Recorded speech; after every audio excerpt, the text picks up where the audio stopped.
የምግብና መድኃኒት ባለስልጣን ባለሙያዎች ጋር በተገናኘ የሚነሱ ቅሬታዎች አሉ።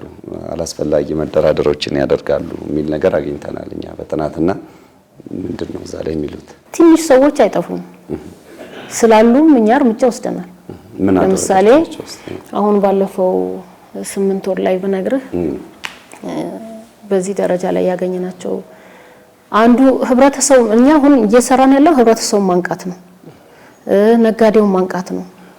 ነጋዴውም ጋር ያለው በርግጥ ያሉ ሁኔታዎች ላይ ሁለቱም ጋር መታየት አለበት። ነጋዴውም ሰጪ መሆን የለበትም፣ የራሱን መብት ማስጠበቅ አለበት። ሁለተኛ ኳሊቲ ግን መጠበቅ አለበት። ኳሊቲ ኮምፕሮማይዝ ለማድረግ መስጠት የለበትም ብለን እናምናለን።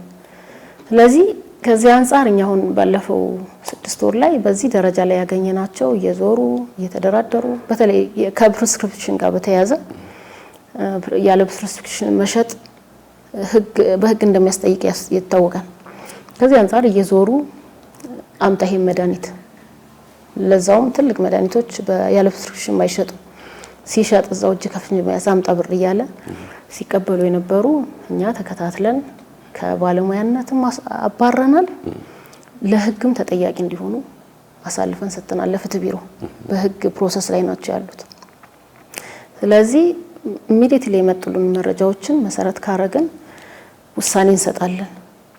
እኔ አሁን በዚህ ደረጃ ላይ ያገኘነው ነገር የለም። እንደውም አሁን እያገኘን ያለነው ሰሞኑን ትላንትናም የ9 ወር ስንገመግም ነበር። ሰሞኑን ስናይ የነበረው ከኛ ባለሙያዎች ሳይሆን ከውጪ በእኛ ባለሙያ ስም ገብቶ በደላላ ሲሰሩ የነበሩ ሰዎች እንዳሉ አግኝተናል።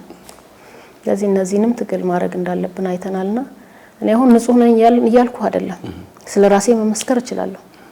ስለራሴ እኔ መጀመሪያ ንጹህ ሆኜ ሌላው መምራት እንዳለብኝ ፍጹም ልቤ ያምነኛል፣ አምናለሁ። በዛ መሰረት ነው የምሰራው።